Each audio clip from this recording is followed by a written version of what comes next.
ariko iyo wisubiyeho ukabasha kwihana umubiri wawe ukabasha kuwukoresha mu buryo bwemewe, Imana irakugarukira ngo nimukimike ibyaha mu mibiri yanyu izapfa. Ibyaha ntibikagutegeke, ahubwo ugomba gutegeka kamere mbi, ya kamere igushukashuka bigatuma ugwa mu bidafite umumaro, bituma ugomba kwangwa n'Uwiteka urunuka. Ngiye kukubwira umuti ugomba kuba wakoresha kugira ngo ubuzima bwawe bwongere busubire nk'uko bwari bumeze, bwongere busubire nk'uko bwari buri. Wowe wikinishije bikakuviramo ingaruka, menya neza ko igihe cyose wagize kwiyakira ukava muri icyo gikorwa kimeze gityo cy'urukozasoni, izo ngaruka ziravurwa zigakira. Hari umuti wahabwa bikaguha icyizere cyo gukira. Hari umuti wahabwa bikaguha icyizere cyo gukira. Umuti wa mbere. Bene data nshuti bakundwa, muraho neza. Uyu ni umwanya mwiza wo kongera kuganira namwe kuri channel yacu Holiness TV, channel twigiraho byinshi. Amazina yanjye ndi Pastor Jonas uzabakiriho. Niba ari bwo bwa mbere ugeze kuri channel Holiness TV, ndagusaba gukora subscribe kugira ngo ibiganiro bizajya bitegurwa bijye bikugeraho ku gihe. Nawe wakoze subscribe, Imana iguhereze umugisha. Kubw'ibyo mbahaye ikaze kuri channel Holiness TV. Ndagusaba gutegera amatwi iyi nyigisho yacu nabateguriye nkurikije ibibazo biriho uyu munsi bishingiye ku buzima bwarangije kwangirika. Ikiganiro cyacu kiribanda ku bantu bikinishije. Kwikinisha ni bimwe byibasiriye ingeri zose, si urubyiruko gusa, hari n'abakuze, hakaba n'abubatse, abagabo, abagore, urubyiruko n'ingeri zose. Kwikinisha rero ahanini abenshi babiboneyemo ibibazo bikomeye cyane, bityo byatumije bamwe muri bo bansaba gutegura video. Nateguye video rero isobanura ukwikinisha icyo ari cyo, ingaruka mu kwikinisha, n'umuti kuwikinishije agomba kuba yahabwa akigirira icyizere cyo gukira. Ingaruka ziva mu kwikinisha, umuti umuntu yahabwa kugira ngo ubuzima busubire nk'uko bwari bumeze mbere. Ngiye kubasobanurira uburyo wakwitwararika kugira ngo iyo kamere mbi ibyiganira mu buzima bwawe, mu mitekerereze, ibashe kuba yacika, n'uwagezweho n'ingaruka zatewe no kwikinisha abashe guhabwa inama ndetse n'umuti mu gihe agomba kubyitwararikamo neza, yategeye n'iki kiganiro amatwi kugeza igihe kiri buze kurangirira, byange bikunde abonemo icyizere cyamuhereza yuko agomba gukira. Tubanze dusobanukirwe kwikinisha mbese ni iki. Kwikinisha ni igikorwa umuntu akoresha umubiri we agamije mu buryo bwo kwishimisha. Igihe wumva uba ufite irari rya rindi ry'indengakamere, ukumva yuko warirangiza ukoresheje segise yawe, bityo ukabona kuruhuka bitewe n'uko warangije icyo gikorwa. Aho rero uhatakariza imbaraga nyinshi gusumbya uko wakora indi mirimo, gusumbya uko wakwirirwa uheka imitwaro cyangwa uko wakwirirwa ushinga. Kwikinisha ni igikorwa kibi, kwikinisha ni igikorwa cyangiriza imikorere y'ubuzima, kwikinisha ni igikorwa cyangiriza imitekerereze, ibyiyumvo n'imikorere, bityo ubuzima bwawe bugasubira inyuma. Mu buryo bw'imibonano mpuzabitsina ari wenyine, akenshi iki gikorwa giherekezwa n'intekerezo hamwe n'amashusho y'ibitsina. Ahanini uhabonera abarimo bakora relation sexuelle, bigatuma imitekerereze yawe ibasha kugusunikira muri cya gikorwa barimo, bikamera nk'aho ubegereye kandi utabegereye, bigatuma intekerezo zawe zitwarwa n'icyo gikorwa barimo, ukiyetruva nawe ubwawe wabibayemo, wishimisha kandi uri wenyine. Intekerezo rero zirenze zikubiyemo irari ry'umubiri bituma bikwerekeza muri icyo gikorwa bariya abantu barimo, ubonera ku ikoranabuhanga, nawe ubwawe ukiyumvisha yuko ubirimo, bityo umubiri wawe ukakwereka yuko icyo gikorwa ukirimo. Zimwe mu nzira ziganisha umuntu mu gikorwa cyo kwikinisha: kureba umugore cyangwa umukobwa ukamwifuza. Iyo bimeze bityo, ubwonko bwawe bugira paniki, bituma utekereza, bituma umwifuza, bityo imitekerereze yawe yakujyanye. Imitekerereze yawe nta handi ishingiye ku miterere myiza ya buriya mumama cyangwa ya buriya mukobwa, bityo bigatuma muri wowe ugira ibyifuzo bibi, aho naho ukinishije umubiri wawe.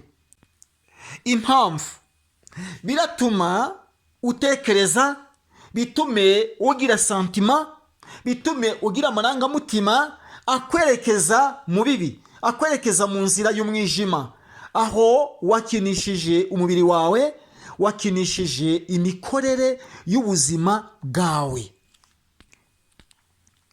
Ingaruka ziterwa no kwikinisha: kwikinisha bituma umuntu agira ingaruka ku mitekerereze, bigatuma umubiri udakora neza, bitewe n'uko hari ibyangiritse mu mikorere y'ubwonko. Nta byishimo biboneka muri uwo muntu wikinishije, bitewe n'uko hari ibyangiritse muri we, bityo bikaba byaramuviriyemo ibibazo. Ahanini bimugira imbata, kandi akumva ko igihe cyose aryamye cyangwa ari muri dushe yoga, imitekerereze ye naho ari mu mwanya atuje aryamye cyangwa yoga, nta handi imitekerereze ye imuganisha, imutegeka gukora icyo gikorwa yamenyereye, bityo bigatuma yikinishiriza aho muri dushe cyangwa mu buriri aryamye. Uwo muntu ntabwo aba ari wenyine. Uwo muntu yumva yuko ari kumwe n'izindi mbaraga zimutegeka, zikamwereka yuko mu mwanya wagezemo agomba gukora icyo asanzwe akoresha umubiri, kugira ngo umubiri ubashe kunezezwa, bityo bikamutera kuba yaruhuka bitewe n'irari yifitemo. Ariko by'umwihariko si ukuruhuka, ahubwo ni ukwica. Mu mitekerereze, mu byiyumvo no mu mikorere, icyo gikorwa kimeze gityo kituma haboneka santima mu buzima bw'umuntu nyiri gukora icyo gikorwa. Hari indi ngaruka rero iterwa n'umuntu wikinishije cyangwa se wikinisha. Kubaka urugo biragorana, bitewe n'uko yabaye imbata yo kwikinisha. Ikindi, umuntu wikinisha bikaba byaramubayeho kandi arwara umugongo. Uwo muntu arwara umugongo ubura imisokoro. Umugongo ahanini usanga udafashije, niyo yicaye igihe kirekire umugongo uracika, bitewe n'ingaruka zo kwikinisha. Kwangirika kw'imikorere y'imyanya ndangagitsina bitewe n'uko yikinishije. Aho rero kubaka urugo bizagorana, ariyo mpamvu usanga ingo nyinshi zikunda gusubira inyuma, nta mibanire y'abashakanye bagirirana, bitewe n'igikorwa yakoze cyo kwikinisha.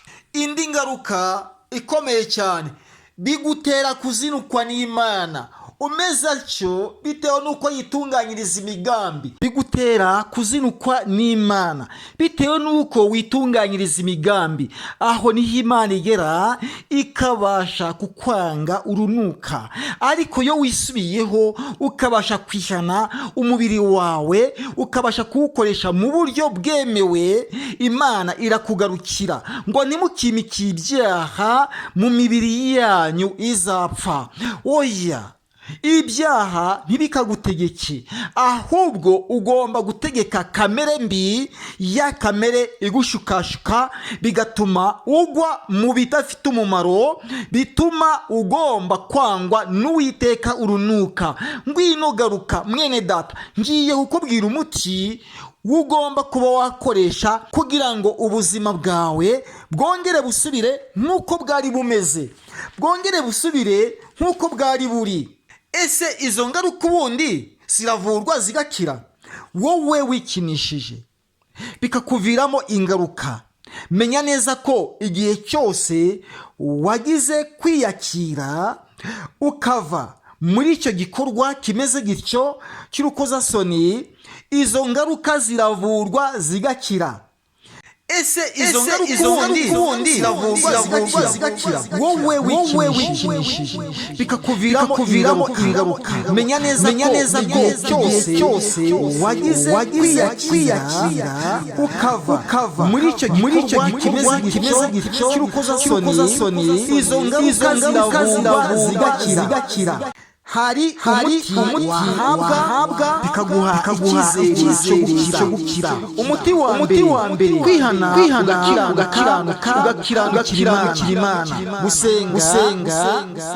gusenga buri munsi, kumva ijambo ry'Imana no gusoma ijambo ry'Imana, ukirinda ibyagukururira irari, kandi ukamenya neza yuko igihe cyose waganye muganga ukamubwira ikibazo ufite n'ingaruka zabashije kuboneka bitewe n'uburyo wikinishije, muganga arakuvura urakira. Kandi ukamenya neza yuko igihe cyose waganye muganga ukamubwira ikibazo ufite n'ingaruka zabashije kuboneka bitewe n'uburyo wikinishije, muganga arakuvura urakira. Gerageza ufate indyo yuzuye, fata amazi buri munsi, kora siporo itavunanye, fata igiribisi ku munsi mu gihe cy'iminsi 15. Fata ifunguro ryiganjemo imboga z'isombi n'imifupa. Fata umuneke umwe ku munsi mu gihe cy'iminsi 7. Fata icyayi cya tangawizi. Ibyo ndimo ndi si ngombwa ngo ubifatire byose icyarimwe. Fata kimwe muri byo, ufate kimwe muri byo. Tega amatwi wumve. Umuti wa mbere kwihana, ukikiranuka n'Imana, ugasenga buri munsi, ukirinda ibyagukururira irari. Uwo ni umuti wa mbere. Iyo bikoze, umubiri wawe rwose pe uratungana, za ngaruka hehe no kongera guhura nazo, usibye ingaruka yo gucika umugongo. Iyo niyo usigarana, iyo niyo ngaruka usigarana. Naho ndakubwira umuti wabasha kuba wakiza uwo mugongo. Ikindi wakora sanga muganga, umubwire uko bimeze. Muganga araguhereza inama, kandi aribuze umuti wabasha gukiza ibyo bikomere cyangwa izo ngaruka watejwe nuko wikinishije. Ikindi wakora, gerageza ufate indyo yuzuye. Indyo yuzuye noneho rero ni iyihe twaheraho? Fata amazi buri munsi, nywa amazi buri munsi. Niba usanzwe unywa amazi, wongereho andi. Niba buri munsi unywa litiro 2 z'amazi, ongeraho indi litiro ya 3. Ikindi wakora, kora siporo. Ukora siporo ho bigomba kuba umuco wawe, kuko siporo ni nziza. Ugomba gufata amazi unakora siporo, nta kibazo rwose. bituma ubuzima bwawe bugaruka. Ikindi ugomba kuba wakora, fata igi ribisi ku munsi mu gihe cy'iminsi 15. Igihe cyose wafashe igi muri iyo minsi 15, menya neza yuko ibyatakaye mu mubiri wawe bitewe nuko wikinishije biri buze gusubiraho ku mpamvu z'uko wafashe yereye amagi mu gihe cy'iminsi 15. Ikindi wakora, imboga z'isombe n'imifupa. Igihe cyose ugomba gufata ifunguro, gerekaho imboga z'isombe n'imifupa. Kubwo ubushobozi bwawe ufite, ugomba kurya imboga z'isombe n'imifupa ukagerekaho na rya gi ribisi. Nkuko ugomba gufata n'amafunguro hatariho isombe n'imifupa, fatira ririya gi ribisi nta kibazo, cyangwa se ugafata izi mboga z'isombe n'imifupa nta kibazo. Nk'uko wabihuza ni uburenganzira bwawe bitewe n'ubushobozi bw'uba ufite. Fata umuneke cyangwa imineke 2 ku munsi mu gihe cy'iminsi 7. Bitewe n'ubushobozi bwawe ugomba no kuyifata igihe cyose. Bikugarurira ibyatakaye mu mubiri wawe bitewe n'imbaraga nyinshi wakoresheje mu kwikinisha. Fata icyayi cya tangawizi. Icyayi cya tangawizi ugomba kuba udafite igi ariko ufite icyayi cya tangawizi. Undi muti rero wakoresha kugira ngo ubuzima bwawe bugaruke, n'uburyo wakira umugongo igihe cyose cyuzajya muri dushe. Jyana ibasi y'amazi ashyushye, ujyana ibasi y'amazi akonje. Mu kuyakoresha banza amazi ashyushye mu gihe cy'amasegonda 30, nurangiza wongere ukarabe y'amazi akonje mu gihe cy'amasegonda 30, ugende ukinduranya. Muri ubwo buryo bizatuma umubiri wawe ukora neza kandi ukorana imbaraga. Umugongo uzakira, umubiri wawe uzakora neza bitewe nuko wakoresheje yereye amazi hibitsemo umuti wo gutuma ubuzima bwawe bukanguka, bukora neza, bukongera kwiroganiza nk'uko bwari bumeze mbere, utari waba imbata y'icyaha cyo kwikinisha. Mu gihe uzaba urangije gukaraba ayo mazi, reka umubiri wawe wumuke cyangwa se ubashe kuhanaguza isume yawe. Nurangiza kumuka, fata amavuta ya elayo uyisige, fata amavuta ya usa uyisige. Niba ari ntayo, fata amavuta y'imibonobono cyangwa amavuta y'imbono iyo bita amagaja. Niba ari ntayo, fata amavuta y'amaka cyangwa amavuta y'inka. Niba ari ntayo, fata amavuta y'intare. Icyo nzi cyo ntabwo wabura amwe muri aya mavuta yo kubasha gusiga umubiri wawe, cyane cyane wibanze ku gice cy'umugongo, ariko by'umwihariko ujye uyisiga ari uko wabanjije kuyumutsa ku ziko, agafata agashyushye ukaza kuyisiga. Iyo urangije kuyisiga uriryamira. Bikora mu gihe cy'iminsi 7. Umubiri wawe uri buze kumererwa neza, ubuzima bwawe buri buze gusubira nk'uko bwari bumeze. Ariko by'umwihariko iyo yisiga ari uko wabanjije kuyumutsa ku ziko, agafata agashyushye ukaza kuyisiga. Iyo urangije kuyisiga uriryamira. Bikora mu gihe cy'iminsi 7. Umubiri wawe uri buze kumererwa neza, ubuzima bwawe buri buze gusubira nk'uko bwari bumeze. Hehe no kongera umugongo watejwe nuko wikinishije. Nizo ngaruka wumvise zo kwikinisha. Hehe no kongera kubyumva. Reka umubiri wawe uzongera gusubira uko wari umeze mbere wikinisha.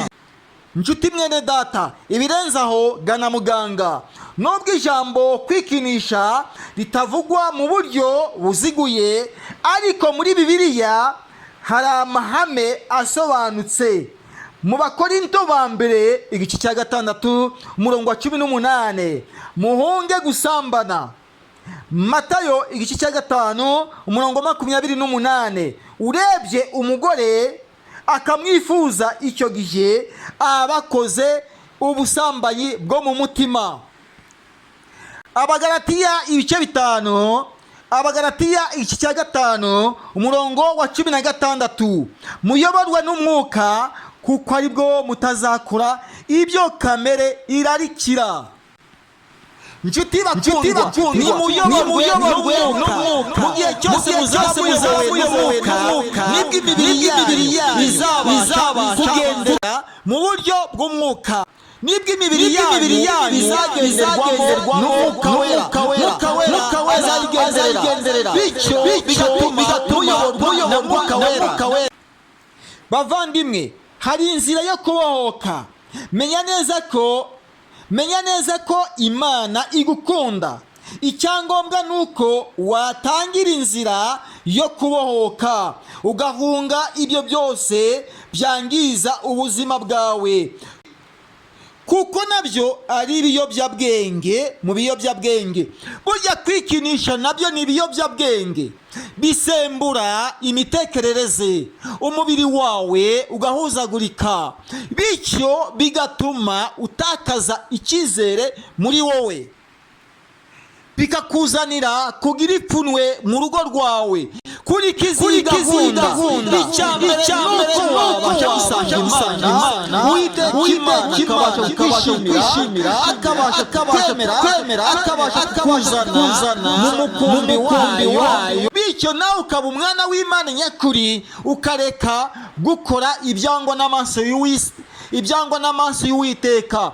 Kuko ijambo ry'Imana ritwereka yuko tugomba kureka iby'isoni nke, ibiteye isoni, iby'isoni nke, ibyo byose tukabasha kubyivanamo, tukaba abana b'Imana nyakuri, abana b'urumuri, abana b'umucyo.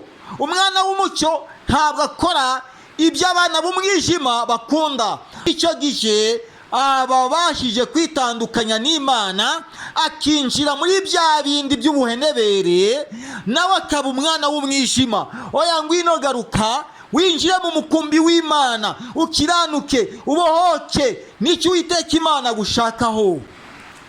Mwene data, fata icyemezo uhinduke. Hindurwa n'imiburo ikomoka mu ijambo ry'Imana. Nicyo Uwiteka Imana kwifuriza, kugira ngo Imana ikugarukeho, kugira ngo Imana ibashe kukureba neza. Dusenga Imana. Wowe wabaswe n'ububata bwo kwikinisha umubiri wawe, ukawukoresha mu buryo butandukanye, mu buryo budakwiriye, ngwino dusenge. Wowe ubwawe wabashije kugera kure y'Imana, garuka, ngwino dusenge, twizuzanye n'Imana.